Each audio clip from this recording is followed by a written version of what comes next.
الحمد للہ نحمده ونستعینه ونستغفره ونؤمن به ونتوکل علیہ ونعوذ باللہ من شرور انفسنا من سیئات اعمالنا من يهده الله فلا مضل له ومن يضلله فلا هادي له ونشهد ان لا اله الا الله وحده لا شريك له ونشهد أن سيدنا ونبينا ومولانا محمدا عبده ورسوله صلى الله تعالى عليه وعلى آله وأصحابه وبارك وسلم تسليما كثيرا كثيرا أما بعد فأعوذ بالله من الشيطان الرجيم بسم الله الرحمن الرحيم هل يستوي الذين يعلمون والذين لا يعلمون وقال تعالى ما آتاكم الرسول فخذوه وما نهاكم عنه فانتهوا صدق الله العظيم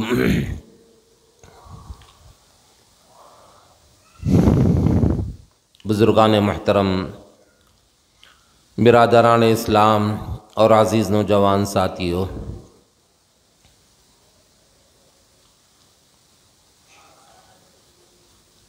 نبی اکرم صلی اللہ علیہ وسلم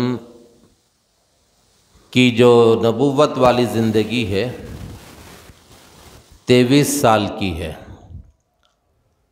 آپ دنیا میں تشریف لانے کے بعد دنیا سے پردہ فرمانے تک کی جو عمر ہے وہ 63 سال کی ہے۔ اب 63 سال کے اندر 40 سال کی عمر میں آپ کو نبوت عطا کی گئی اور 13 سال مکۃ المکرمہ میں رہے۔ مکے کی جو زندگی ہے 13 سالہ زندگی، وہ بڑی ہی تکلیف سے بھری ہوئی اور آزمائشوں میں رہی ہے۔ وہ جو زندگی مکے والی ہے مکمل 13 سال تک آزمائش کے اندر گزری، اور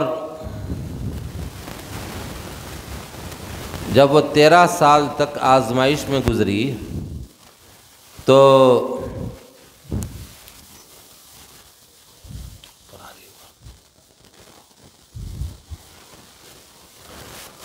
تو اس کے اندر یہ بچے آواز آ رہی کیا دیکھو اوپر،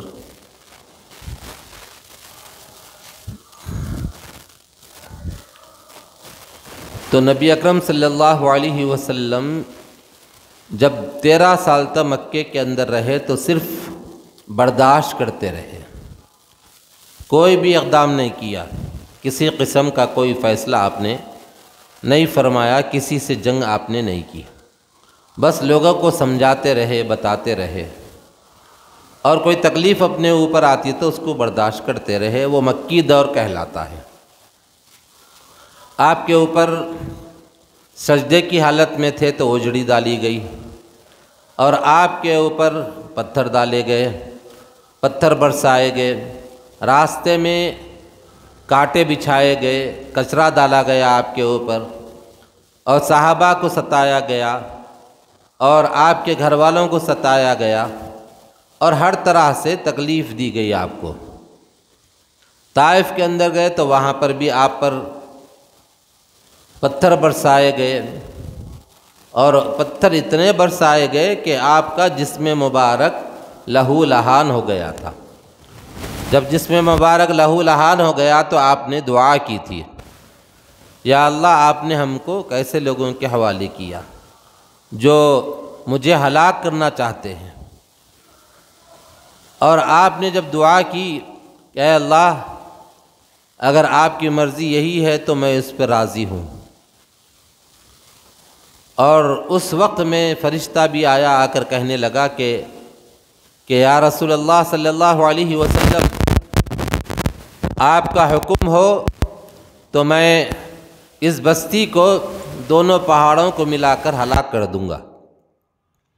تو حضور نے فرمایا نہیں، یہ لوگ مجھے نہیں جانتے، اگر جانتے ہوتے تو ایسا نہ کرتے، اور مجھے امید ہے کہ آگے چل کر کوئی نہ کوئی اسلام قبول کر لے گا۔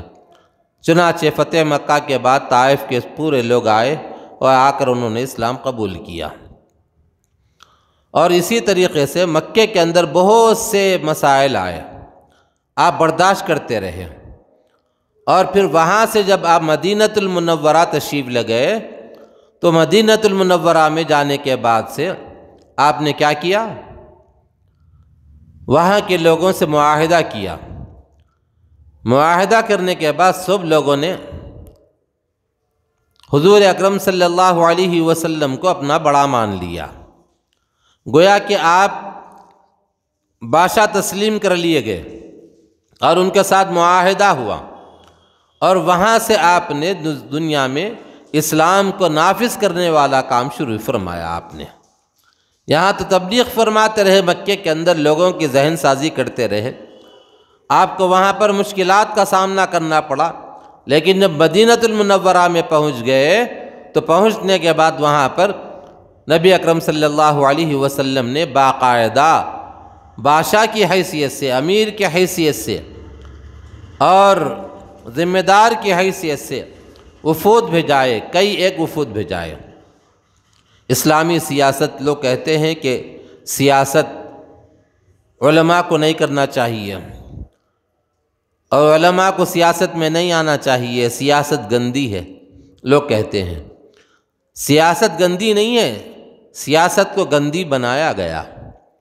تو حضور اکرم صلی اللہ علیہ وسلم نے مدینۃ المنورہ میں پہنچنے کے بعد آپ نے حکومت کی، اور وہاں پر جانے کے بعد بہت سے چیزیں نافذ کی گئی، اور وہاں جانے کے بعد آپ نے کیا کیا؟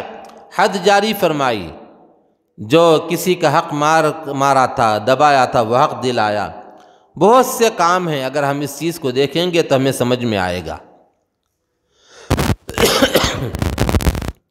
تو نبی اکرم صلی اللہ علیہ وسلم نے مدینۃ المنورہ پہنچنے کے بعد وہاں پر آپ نے حکومت قائم فرمائی، اسلامی حکومت، اور آپ نے بہت سے احکامات جاری فرمائے، اور 10 سال تک آپ وہاں پر حکومت فرماتے رہے۔ فوج بھی بھیجی آپ نے، لوگوں کو تبلیغ کے لیے بھی بھیجایا، بعض جگہ آپ نے قرآن پاک سکھانے کے لیے، اسلام سکھانے کے لیے وفود بھیجائے، اور ہر طرح کے کام وہاں سے آپ نے کرنے شروع کیے۔ اور اسلامی حکومت کیسی ہوتی ہے اور سیاست کیسی ہوتی ہے، وہ سیاست بتائے آپ صلی اللہ علیہ وسلم، کہ وہاں پر اسلامی سیاست کر کے آپ نے بتایا۔ مدینۃ المنورہ کے اندر آپ نے وہاں پر جو حکومت فرمائی، اس سے بات ثابت ہوتی ہے کہ آپ صلی اللہ علیہ وسلم نے ہر معاملے کے اندر رہبری فرمائی۔ بعد میں چل کر لوگوں نے اس کو الگ الگ کر دیا سہولت کے لیے، تو اب لوگوں نے یہ سمجھا کہ سیاست الگ چیز ہے، امامت الگ چیز ہے۔ لوگوں نے یہ سمجھا کہ قرآن پاک کا پڑھانا الگ چیز ہے اور حکومت کرنا الگ چیز ہے۔ ایسا نہیں، بلکہ سیاست اسلام کا ایک بڑا حصہ ہے۔ اگر سیاست نہ ہو اور حکومت نہ ہو تو اسلام کو صحیح معنی میں نافذ نہیں کر سکتے۔ تو سیاست کے بھی، حکومت کرنے کے بھی الگ الگ طریقے ہیں، دنیا میں بنائے رکھے ہیں۔ اسلامی جو حکومت ہوتی ہے، اسلامی حکومت کے اندر جب جمہوریت کا مسئلہ آتا ہے تو جمہوریت کا اور اسلامی حکومت کا کوئی تعلق نہیں، دونوں کا تھوڑا قریب قریب ہے، لیکن اسلامی حکومت قرآن حدیث کی روشنی میں چلتی ہے۔ اور یہ جمہوریت جو ہے، جمہوریت کے اندر 10 آدمی مل کر، یا 400 500 آدمی، 1000 آدمی مل کر رائے کس طرف زیادہ ہے وہ دیکھ کر فیصلہ کیا جاتا ہے، لیکن شریعت میں ایسا نہیں ہے۔ شریعت میں جب قرآن پاک کا جو صریح حکم موجود ہے، تو جب صریح حکم موجود ہے تو ایسی صورت میں اکثریت کو نہیں دیکھا جاتا، قرآن کیا کہتا ہے وہ دیکھا جاتا ہے۔ قرآن پاک کے اندر اللہ تبارک تعالیٰ نے کیا حکم دیا ہے وہ دیکھا جاتا ہے۔ بس آپ ذرا ادھر سامنے آ جائیے، آپ تھوڑا سا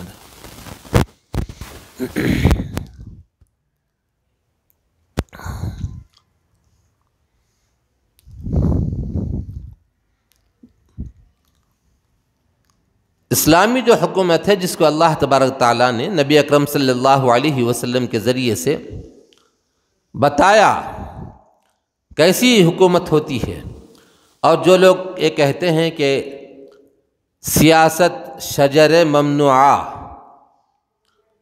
یعنی ایسا درخت ہے جو ممنوع ہے، اس کے قریب بھی نہیں جانا،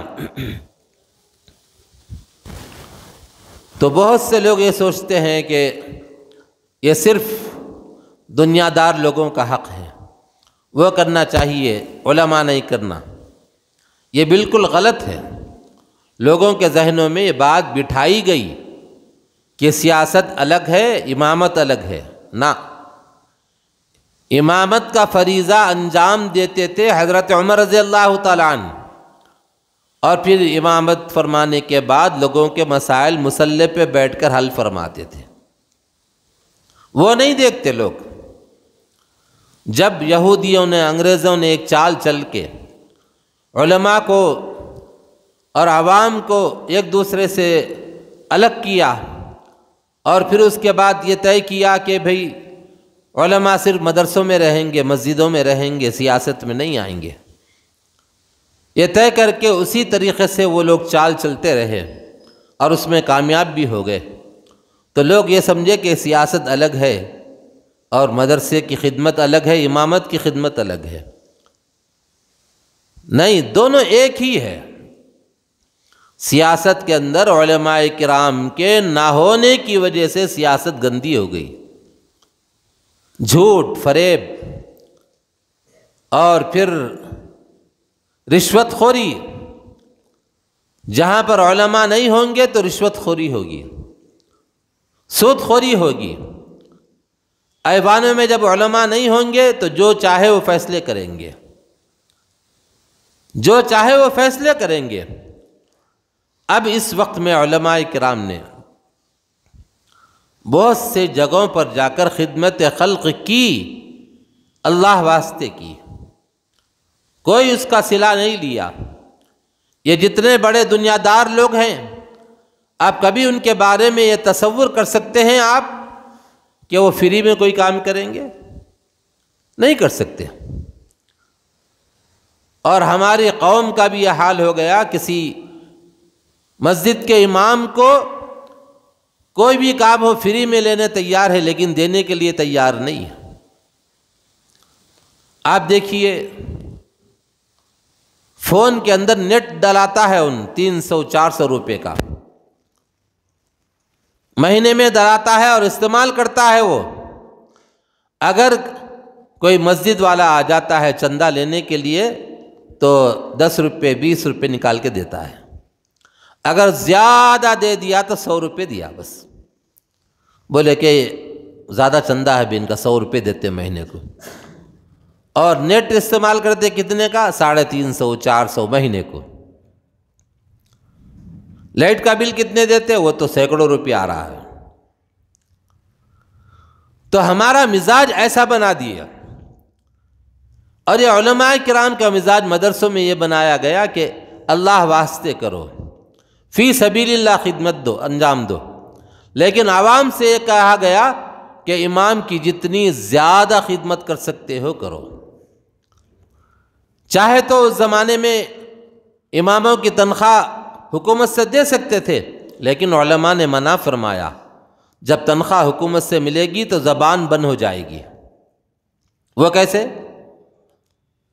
کہ جو آدمی حکومت سے بڑی بڑی تنخواہیں لیتا ہے تو لینے کے بعد ممبر پہ بیٹھ کر وہی کہے گا جو حکومت چاہتی ہے، جیسا سعودی میں ہوتا ہے۔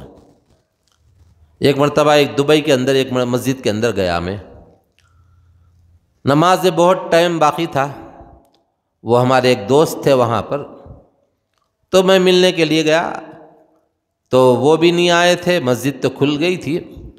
وہاں ممبر کے پاس قریب میں جا کر بیٹھا تو وہاں پر کچھ کاغذات رکھے ہوئے تھے، تو میں نے وہ کاغذات دیکھا ممبر پہ کھلے طور پہ رکھے ہوئے ہیں، کوئی محفوظ جگہ پہ تو نہیں تھے کہ ایسا اس کو نہیں دیکھنا چاہیے، ایسا تو نہیں تھا۔ تو میں نے اٹھا کر دیکھا تو اس میں جمعہ کا خطبہ لکھا ہوا تھا، آج کیا پڑھنا ہے امام صاحب کو۔ تو وہ حکومت کی طرف سے آیا تھا، آج یہ بات آپ کو کہنی ہے، اس سے ہٹ کے نہیں کہیں گے آپ۔ تو جب حکومت سے پیسہ ملتا ہے امامت کا، خطابت کا، تو زبانیں بند ہو جاتی ہیں، زبانیں بند ہو جاتی ہیں، اثر ہوتا ہے اس کا۔ اسی لیے علماء کرام نے منع فرمایا کہ حکومت سے کوئی امداد نہ لی جائے دینی کاموں کے لیے، یہ منع فرمایا۔ اور ادھر اگر کہیں اسلامی حکومت ہے تو اس کے لیے حکم یہ ہے کہ بھئی دینی خدمات اپنے طور پہ انجام دیتا رہے۔ اور یہ جو کوئی بھی پیسہ دیتا نا، بڑی بڑی رقمیں، اب رقمیں لینے کے بعد اس کا اثر دکھاتے ہیں۔ ایک بادشاہ ایک بزرگ کے پاس سالانہ 100 اشرفیاں بھجاتا تھا، 100 اشرفیاں بھجاتا تھا۔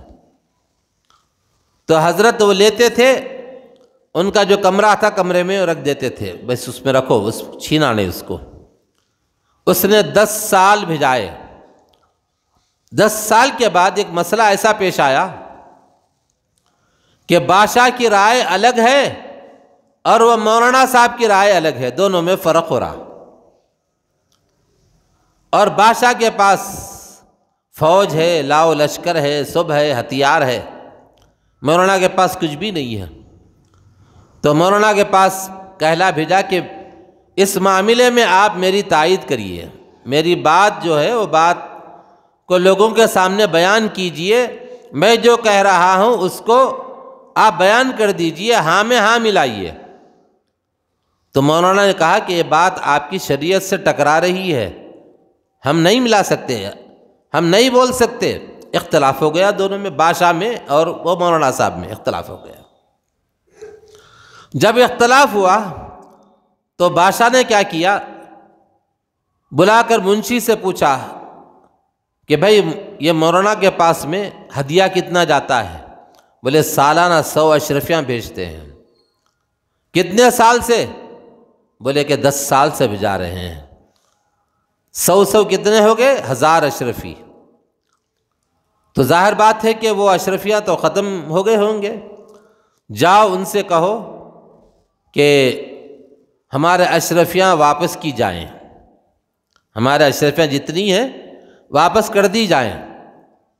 حکومت کی طرف سے نمائندہ گیا، جا کر کہا کہ حضرت مولانا صاحب، بادشاہ کا حکم ہے کہ سالانہ جو 100 اشرفیاں بھیجتے ہیں، جو 10 سال سے بھیجا رہے ہیں، ان اشرفیوں کو واپس کر دیا جائے۔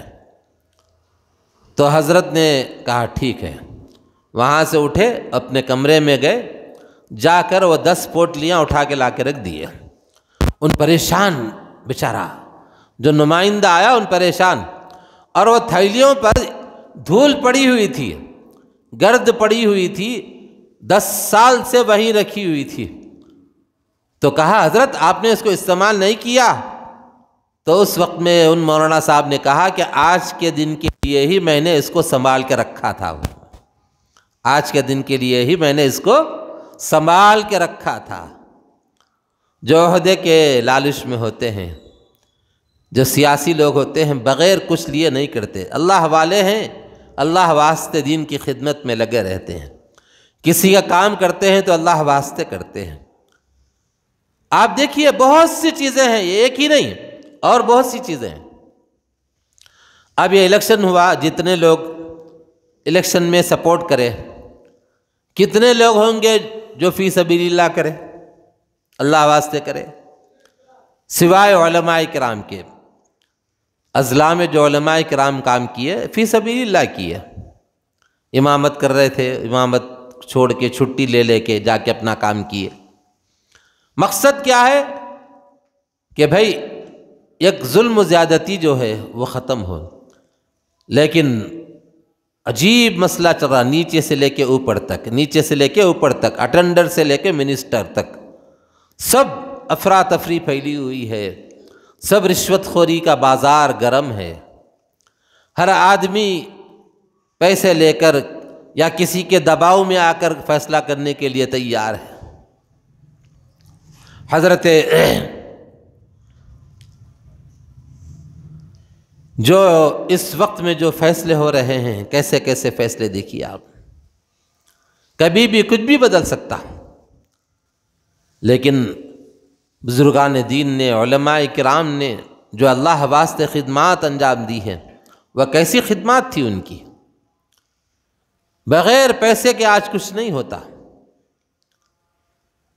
ہر آدمی کا ذہن دنیاوی بنا ہوا ہے، رشوت خوری کا بنا ہوا ہے، الا ماشاء اللہ، اللہ جس کو بچا کے رکھا بس وہ بچے ہوئے، باقی سب رشوت خوری میں لگے ہوئے، سود خوری میں، رشوت خوری میں، جھوٹ میں، اور پھر دھوکہ دینے میں، سارے کام کر رہے اور اس کو ہنر سمجھ کے کر رہے۔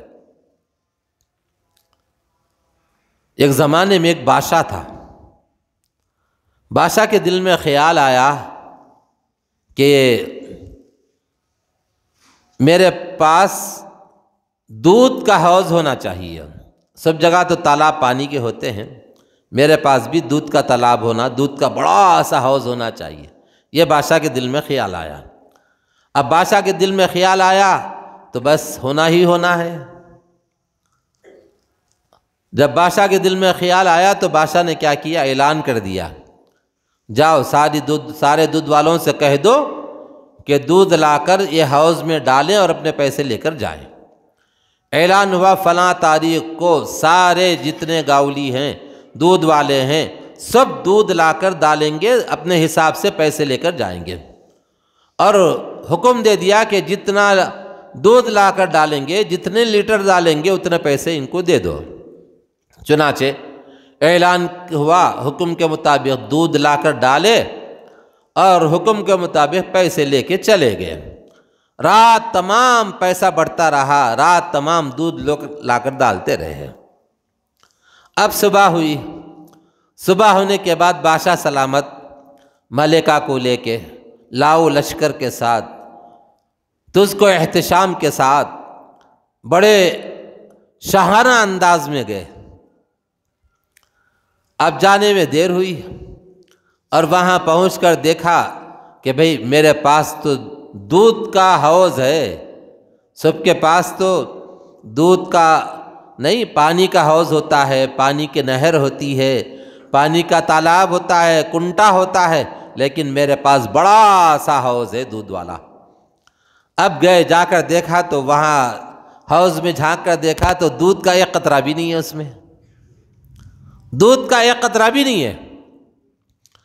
بادشاہ سلامت کو بہت غصہ آیا، میں نے کہا دودھ لا کر ڈالنے کے لیے، لیکن انہوں نے کیا کیا، سب پانی لا کر ڈالا، دودھ کا نام و نشان نہیں ہے، دودھ کا ذرا بھی کلر نہیں آیا، اس میں پانی ذرا بھی وائٹ نہیں ہوا۔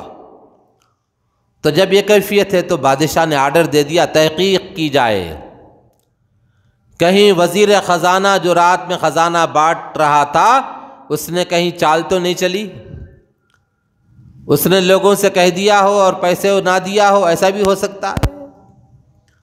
جب تحقیق کی، تحقیق کرنے کے بعد جب رپورٹ سامنے آئی تو رپورٹ سامنے یہ آئی کہ سب سے پہلے جس شخص نے دودھ کہہ کر لا کر ڈالا تو اس نے یہ سوچا کہ سارے کے سارے لوگ دودھ لا کر ڈالیں گے تو میں 4 لیٹر پانی ڈالوں گا تو کیا معلوم ہوگا، اس میں کیا پتہ چلے گا، اس نے پانی ڈالا۔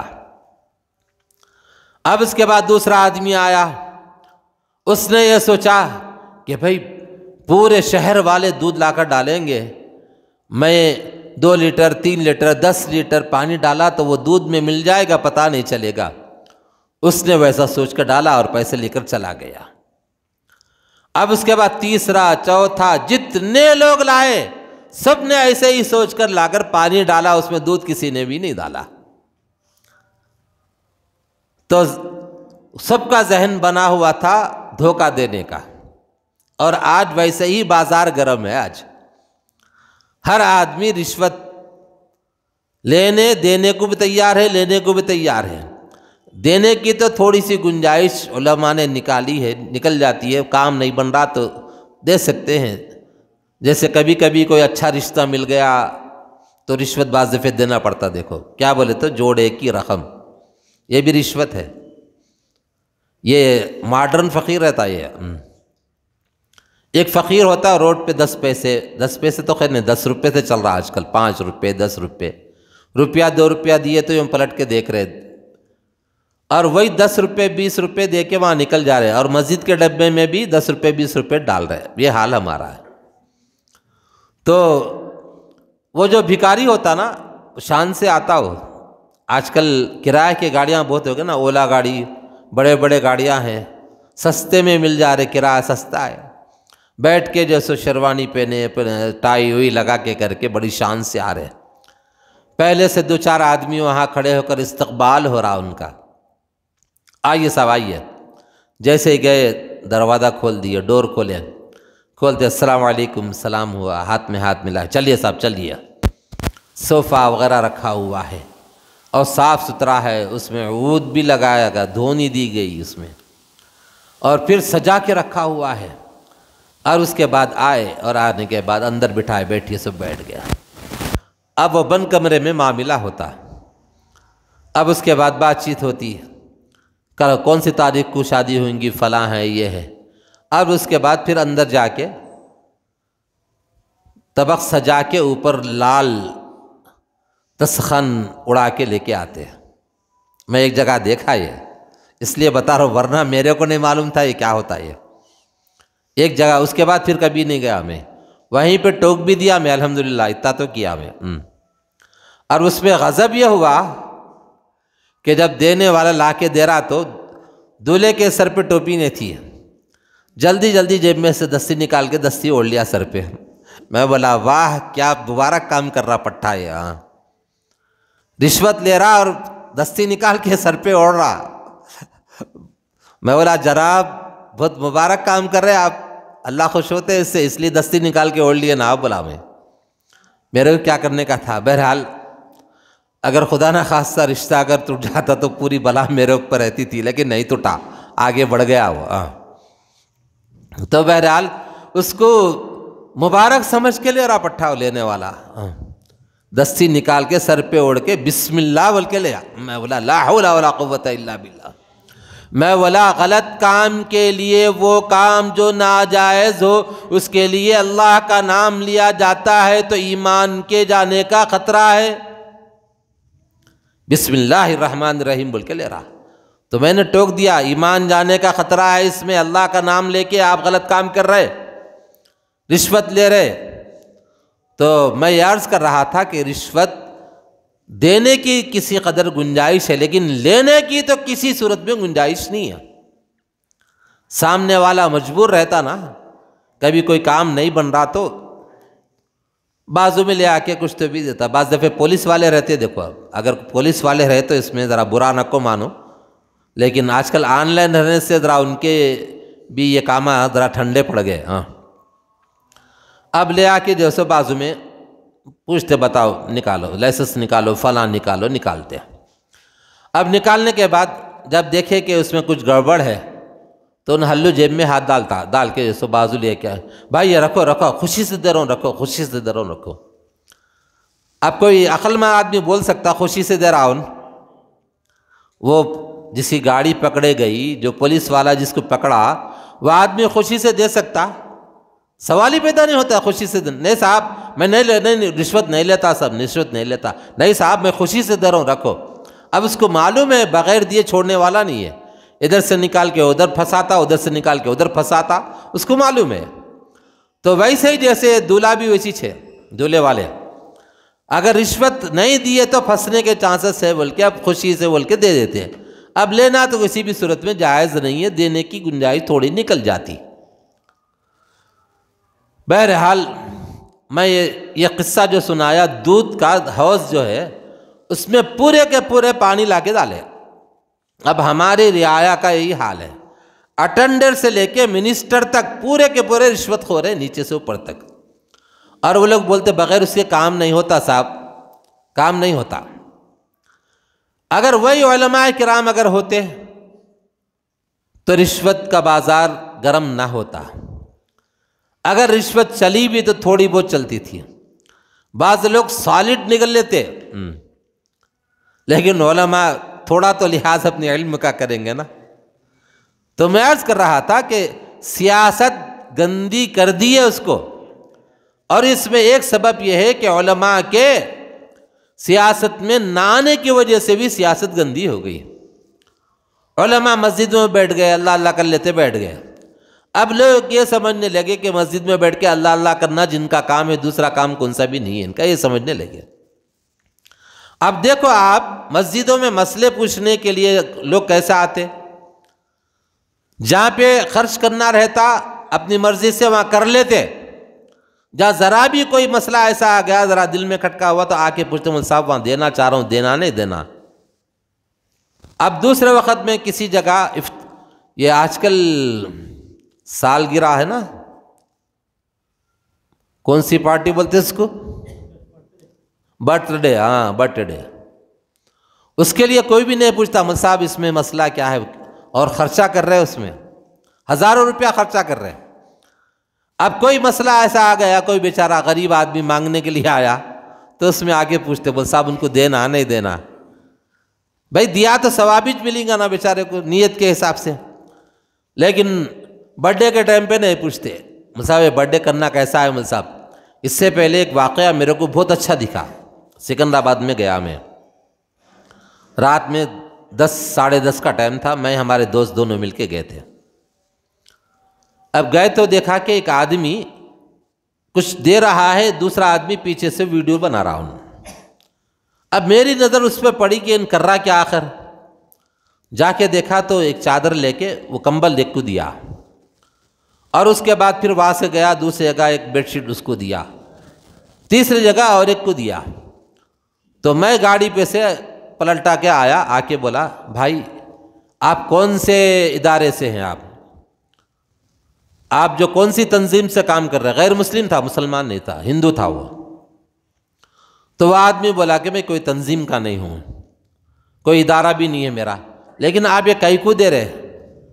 تو وہ آدمی یہ بولا کہ صاحب بات یہ ہے آج میرا برتھ ڈے ہے، سالگرہ ہے، میرے دل میں آیا کہ میں کیک لے کے کاٹوں گا، سارے لوگوں کو کھانا کھلاؤں گا، خوشی کروں گا، شراب بانٹوں گا، ایسا دل میں میرے آیا.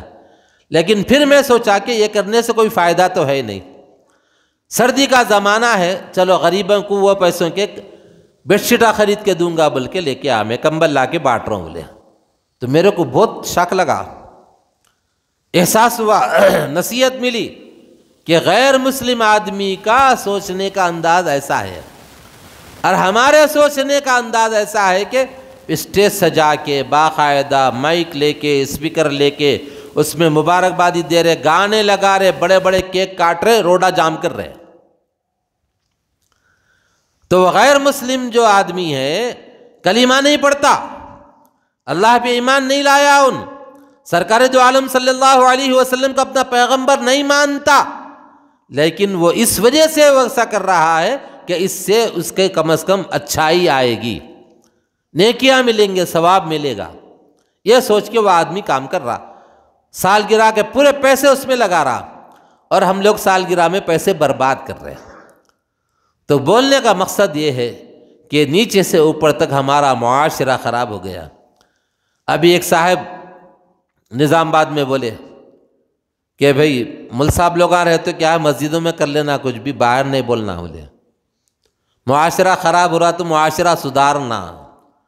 بھئی یہ پارلیمنٹ کے اندر، اسمبلی کے اندر معاشرہ خراب ہو رہا تو نہیں سدھارنا، سب بند کمروں میں لین دین کی بات ہو رہی، وہاں بغیر پیسے کے کوئی کام ہو رہا ہی نہیں، کہیں پر بھی جاؤ، البتہ کم زیادہ کا فرق رہتا. تو بہرحال دوست اور بزرگوں، اس وقت میں اگر کوئی آدمی اپنے دین کو بچا کے چلا گیا نا، بہت بڑا ولی ہے. ان ایسے حالات آ گئے اس وقت میں. حالات عجیب چل رہے ہیں، کہیں پر بھی جاؤ، اچھا رہنا چاہتا، کوئی نیک بن کے رہنا چاہتا، سارا معاشرہ اس کے خلاف ہے۔ نیک بننا چاہتا تو معاشرہ ساتھ دینے کے لیے تیار نہیں ہے، معاشرہ ساتھ دینے کے لیے تیار نہیں ہے، سب آزو بازو سب ویسے ہی ہو گئے، تو ایسا ہوگا تو کیسا چلے گا؟ مرنا سب کو ہے۔ اللہ کے رسول صلی اللہ علیہ وسلم کو قبر کے اندر دکھایا جائے گا، بتایا جائے گا، اس مردے سے جب اس کے اندر جان ڈالی جائے گی وہ زندہ ہو جائے گا، اس سے پوچھا جائے گا سرکار کو بتا کر، کہا جائے گا کہ یہ کون ہے؟ اگر وہ شخص ان کے طریقے پر چلا ہوگا تو وہ کہے گا کہ وہ میرے پیارے حبیب صلی اللہ علیہ وسلم ہیں، اگر ان کے طریقے پر نہیں چلے گا تو کہے گا کہ میں نہیں جانتا، مجھے نہیں معلوم۔ من ربک ما دینک، ہے نا کہ قبر میں سوال کیا جائے تیرا رب کون ہے؟ اگر اللہ پر ایمان تھا، اللہ کی بات پر چلتا تھا، عبادت کرتا تھا اس کی، تو کہے گا ربی اللہ، میرا رب اللہ ہے۔ ما دینک، تیرا دین کیا ہے؟ تو کہے گا اسلام پر چلتا ہوگا تو کہے گا کہ میرا دین اسلام ہے، اگر نہیں ہے تو کچھ نہیں بتا پائے گا۔ اور حضور کے بارے میں بھی یہی ہے، بتائیں گے، حضور کو دکھایا جائے گا کہ حضور کے طریقے پر اگر چلا ہے تو پہچان لے گا اور کہے گا کہ بھئی یہ میرے پیغمبر ہے، میرے سرکار ہے، میرے نبی ہیں، نبی رحمت ہیں صلی اللہ علیہ وسلم۔ تو دوست اور بزرگوں، یہ باتیں کھول کھول کے آپ کے سامنے بتانے کا مقصد یہ ہے کہ ہمارے اندر کچھ تو تبدیلی آنا چاہیے ہمارے اندر۔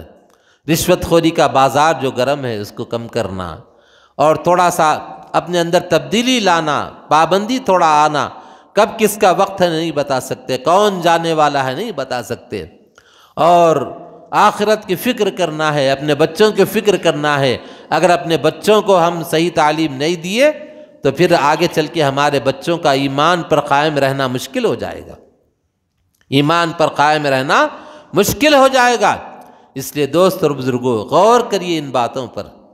اگر ہمارے علماء کرام جو ہم کو بتا رہے ہیں، جگہ جگہ ہمارے علماء کرام ہم کو نصیحتیں کر رہے ہیں، تو ان کا کوئی ذاتی فائدہ نہیں ہے، کوئی مفاد نہیں ہے ان کو کچھ ملنے والا نہیں ہے، اللہ واسطے کر رہے ہیں۔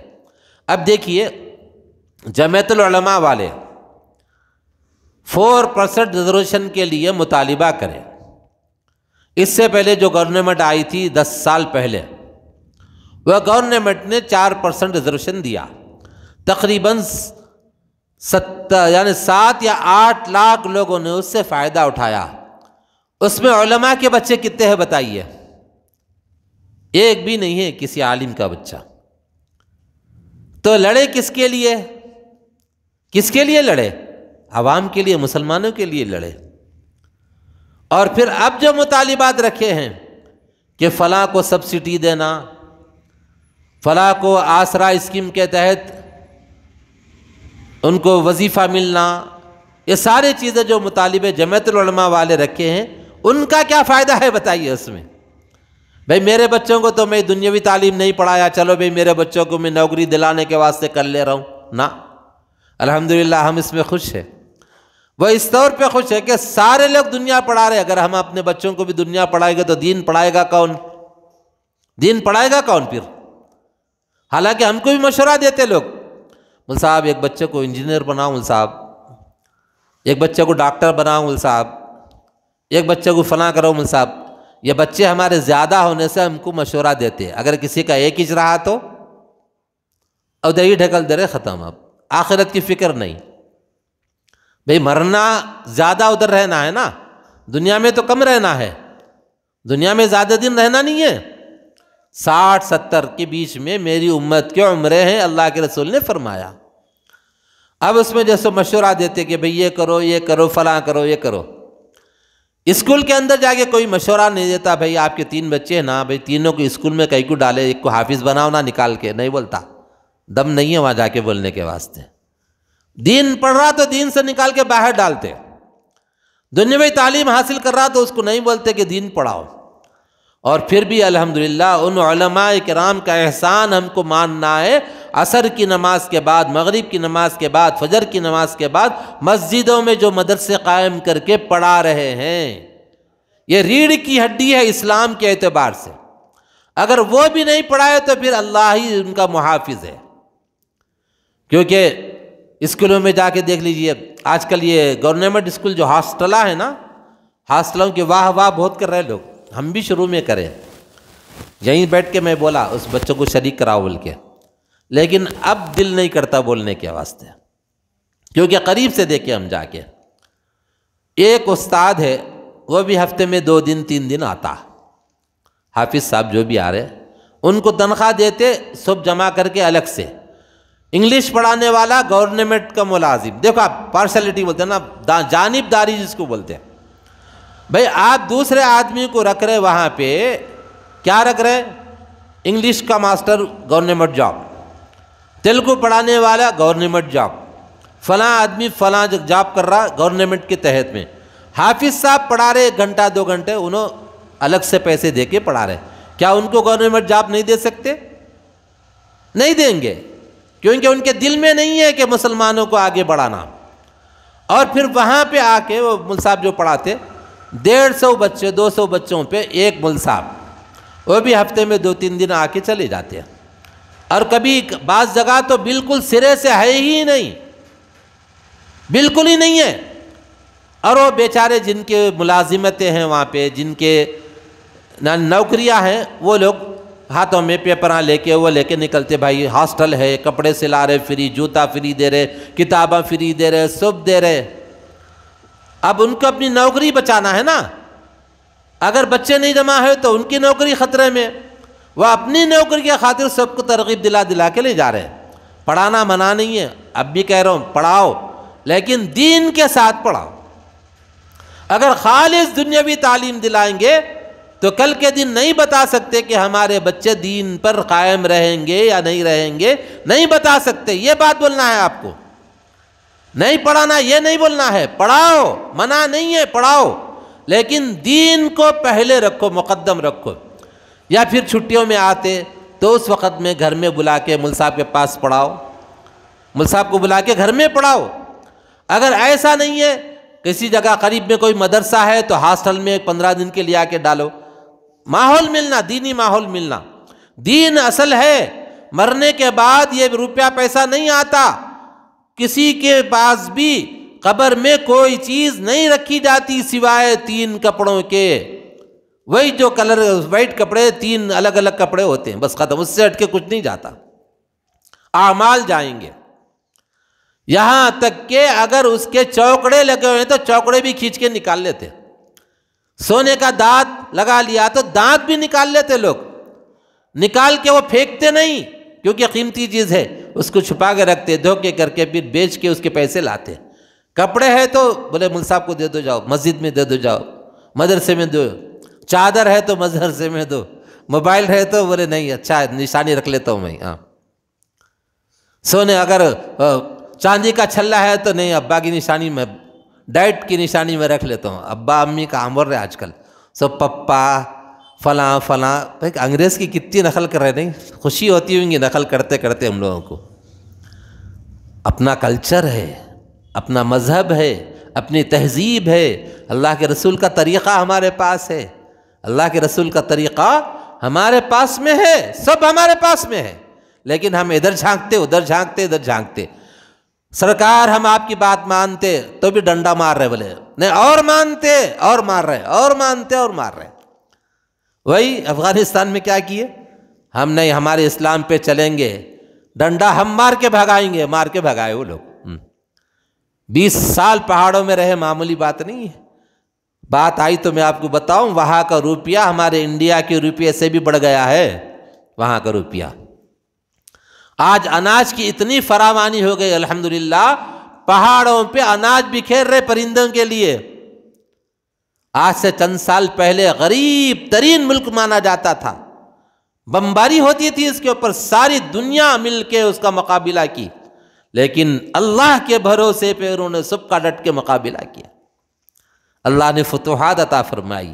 آج ان کی اپنی پیداوار ہے، باہر کے نہیں، چندے اندے پہ نہیں، باہر کے، ان کی اپنی پیداوار ہے. ایک نہر بنا رہے وہ لوگ، ابھی آیا ایسی نہر بنا رہے. اگر وہ نہر بن گئی تو وہاں پہ نہ گندم کی کمی پڑے گی نہ چاول کی کمی پڑے گی. وہ لوگ پوری کاشتکاری کریں گے، حالانکہ کوئی سمندر نہیں لگ رہا ان کو. بھائی جب اللہ کے ہم ہو جاتے ہیں تو اللہ کی ہر چیز ہماری ہو جاتی ہے. اللہ ہمارا ہو گیا تو ہر چیز ہماری ہو گئی. اس لیے دوست اور بزرگوں، اس بات کی کوشش کیجئے کہ ہم کو رہنا نہیں ہے، آخرت کی فکر کرنا ہے، اپنے بچوں کے لیے آخرت کی فکر کرنا ہے. یہ دنیا فانی ہے، فنا ہونے والی ہے. ہفت اقلیم کی بادشاہت یعنی 7 بڑی بڑی مملکتوں کی بھی بادشاہت رکھ لی ہے تو بھی کچھ کام آنے والی نہیں ہے، ختم ہونے والی ہے. سکندر اعظم جیسا شخص دنیا سے چلا گیا.